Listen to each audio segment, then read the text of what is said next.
Good afternoon, ma'am. Good afternoon, everyone present here. My topic for presentation is Special Economic Zone in India, the law and the experience. Ma'am, this research paper has been co-authored by Sanjay Jain, and through this presentation, my whole idea will be to tell all of you what Special Economic Zone is, what are its aims and objectives, what are the salient features of Special Economic Zone, how this principle, this whole Special Economic Zone idea has been imported from China, how that used to work in China and now how it is working in India. Further on, through different judgment of judiciary, how judiciary has contemplated Special Economic Zone Act 2005, and also at the end I will be giving some suggestions as what are the loopholes present in this Special Economic Zone Act and how further changes can be brought in. Special Economic Zone is an engine for economic growth in the country. It is meant to attract investment, foreign investment. Basically, Special Economic Zone, all the activities carried on in Special Economic Zone are for the export. All the manufacturing is done for the export of goods, all the special IT sector, different manufacturing, pharmaceuticals, everything is done for the export of goods and services from India. So basic jurisprudence behind Special Economic Zone is to attract foreign investors, foreign contribution, foreign funds into the Indian economy. It is expected to provide huge employment opportunity in India, and for that government has to provide hassle-free land and also easy availability of land to the private parties. Now, according to Land Acquisition Act, a private party cannot itself acquire the land from the farmers until it pays themselves, but it has to provide land with the help of the government, a government PPP, that is public-private partnership. So, the problem arises that liberal blames them for causing distortion in the market and generating political rent. Leftists view them as an antisocial and tool for labor exploitation. Women activists are concerned with the impact on working condition of women. The Greens sees there as a threat to environment and finance minister across the globe fear colossal revenue loss to the exchange. Now I will tell you a few objectives. Under what objectives the Special Economic Zone is formed and what are the salient features of Special Economic Zone. Objectives of Special Economic Zone are to generate additional economic activities, to promote the promotion of export and goods and services, promotion of investment for domestic and foreign sources, creation of employment opportunities, development of infrastructure facilities. The salient features which has to be kept in mind, because just because of the salient features SEZ, foreign investors and different companies has invested in SEZ. It is duty-free import and of domestic procurement of goods for the development, operation and maintenance of SEZ units. Exemption up to 100% from income tax on export income for SEZ unit under Section 10AA of Income Tax Act 1961 for the first 5 years, 50% for the next 5 years, and thereafter 50% for the next 5 years. Then we have exemption from the central sales tax, exemption from the service tax, single window clearance for central and state level approval, because SEZ Act, there is a central act, SEZ has a central act, but the powers have been dedicated to the state level for the proper implementation of the act. Labour laws can be amended by the state level, state governments for benefiting the units present in the SEZ. Also, there is exemption from the state sales tax and other levies as extended by the respective state governments. Now, under what rules a SEZ unit can be established? First and foremost, SEZ, for establishment of SEZ, a proper proposal of SEZ has to be given to the government regarding what will be the total cost of infrastructure, what will be the ways and means through which they will be acquiring land, what is the expected employment opportunity that they are going to target in the next 10 years, what is the total turnover that we are going to get by the unit, establishing the unit. So these are the simple rules that they have to propose to the government that yes, see, this is what we are going to do, and please allow us to form as SEZ, because there are a lot of incentives and benefits that you get along with establishing the SEZ. So this principle came to India only in 2005. The act was established only in 2005, but this is much prevalent in China since 1985, 1980s in fact, not precisely 1985, but since 1980s.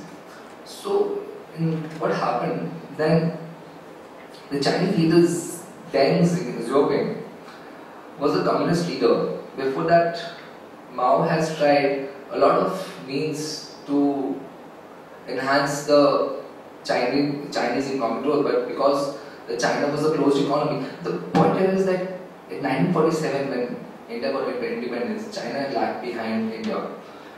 By 1970s, both were closed economies. India became open economy only in 1991 after liberalization, privatization, globalization policy was adopted by the Finance Minister Manmohan Singh. But China during 1980s adopted SEZ, Special Economic Zone, in which it provided incentives, tax incentives, it provided land incentives and other incentives to the developers. The important point here is to notice that China has only 6 SEZs. China has only 6 SEZs, but India has approved around 581 SEZs. The concept of bringing SEZ to India, the whole research behind the bringing SEZ in India has not been properly taken care of, and it is misutilized in India. In the name of SEZ, land has been taken by the farmers in the name of SEZ. Now, the exact idea, the exact aim of the government for bringing the SEZ is not being properly implemented. So, from China, what is the basic difference between the implementation of SEZ in China and India? I would like to point it out. The basic difference, like free zones in countries like China, UAE, were mostly public funded, in which economic gains prospect assume far more significance than financial viability consideration. Market to promote zones and to attract Indian industries were primarily shouldered by government. But in India, it is for the private parties. Private parties have to come up with a proposal, have to come up, if supposing it is completely privately owned. So they have to come up with a proposal that yes, this is the land, we will take this land, we will develop everything, and everything has to be done by the private party, not the government. Secondly, India is not a command economy. Foreign investors are not confined to SEZ only, which makes zone little special than China's, where SEZ are used to be only route through which foreign investors could enter the country. Besides, India is no equivalent to Hong Kong or Taiwan, where industries have pressing need to relocate to China serve as a relocation base. The point here is that in India, foreign investors can come to different needs, manufacturing needs, but in China, SEZ is the only mean through which foreign investors can get into manufacturing. So there is a difference. Where India has this edge over China, where China doesn't have the edge over India. Next, in India, we have more English-speaking population in comparison to China. So SEZ is flourishing in the field of IT sector, in the field of pharmaceuticals, in the field of different knowledge-based sectors. And whereas in China, SEZ is flourishing in the manufacturing sector. A lot of incentives have been given to SEZ. The point here is, the SEZ in India is comparatively much smaller than the SEZ in China. If SEZ in China are as big as Hyderabad, then SEZ in India is as big as a small town. So this is the difference between, and that SEZ contains a lot of units privately, both owned by the private and public sector. So government is also taking initiative and asking the private parties to bring in your fund, and in India it is only the private parties who are doing this all things. So this is the difference, ma'am. As it said, IT enabled service, medical service, drugs, pharmaceuticals and agro-based industries are mostly getting into SEZ in India and vice versa in China. Now, but further go on to the judiciary, how judiciary has given views on SEZ Act, and it has in Mudhut Technopolis versus Tahazildar Kanya Nur Taluk case, the Supreme Court held that a co-developer, there is two people, there is a developer and there is a co-developer. Developer is a person who fundamentally takes the initiative to form the SEZ. In the same way, the co-developer is a person whom the developer asks to hop in and further take the initiative to grow the SEZ. So there is little difference between developer and co-developer. A developer has a financial benefit, has tax benefits, has different benefits for each and every activity, whereas co-developer may not have all the benefits. In Reliance Industries versus Designated Authority, the court observed that SEZ are given several relaxation of customs and other duties, including the dumping duty. In Alabai versus State, the court held that it is not mandatory for a company to pre-own the land. Like supposingly, if I just want to go in government and say, sir, I just want to form an SEZ. I want this unit to be an SEZ. So government cannot say that yes, you presupposely have to own 1,000 acre lands or 2,500 acre land. It is the proposal that matters, and it is, if we get into the private-public ownership or partnership, then it is the duty of government to avail the land to each and every SEZ unit. In Mohanlal Sharma versus Union of India, the court held that decision to allot the land should be taken in public interest, and it should not be only for the private interest. If SEZ, which is established, is helping the public interest, then only the land should be allotted to the private parties, definitely along with the partnership with the public. In SL Steel versus Union of India, the court held that SEZ is not altogether a different part of India, it is a part of India itself, it's a zone in India. So anything which is transported or which is supplied to SEZ, there will not be an export tax levied on it, because it is getting export exemption. Supposedly any manufacturing is done in the SEZ unit, they are free from tax and other duties. They don't have to pay any kind of tax. But the people who are transporting goods to SEZ for their maintenance, the income tax department levied an export tax to it.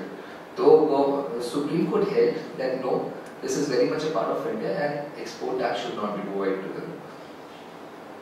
Further, in Bondhu Swami versus Bangalore Development Authority, the court observed that where the acquisition is for industrial business house, government should play not only the role of land acquirer, but also the role of protector of land losers.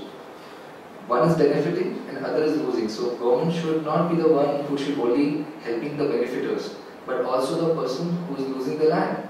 There should not be an unjust enrichment, but there should be proper enrichment for both of the parties. Now, I will come to the conclusion part. What are the suggestions that has been given with what we suggest? There is a policy gap between the aim of the policy makers was for the SEZ and what is going on. The aim of the policy makers was to generate a lot of employment in the sector, and though SEZ has not been able to generate that kind of employment that was expected, they propose a lot of employment, but ultimately what happens is SEZ is failed. It will be shocking to all of you to know that though 581 SEZ has been proposed to now, but only 64 SEZ is presently working. And those SEZs are not the SEZ that is newly formed. They are already working industrial establishment which has been granted the status of SEZ, and they are getting the exemption under different incentives of the government. So this is really which is not right. Public opinion. The public opinion is something like if in Nandikam, in Tata Nano plant case, which was allotted SEZ in West Bengal, the people said no, we are not going to accept it. It's the public domain. No one is going to make them understand. If thousands of acres are agricultural land is taken by them, we cannot just give any XYZ excuse like yes, this is for the development of the country. Agriculture is also for the development of the country. So this is the one map. The next is dilution of tax incentive. More and more now, government wants that capital intensive project should be broadened.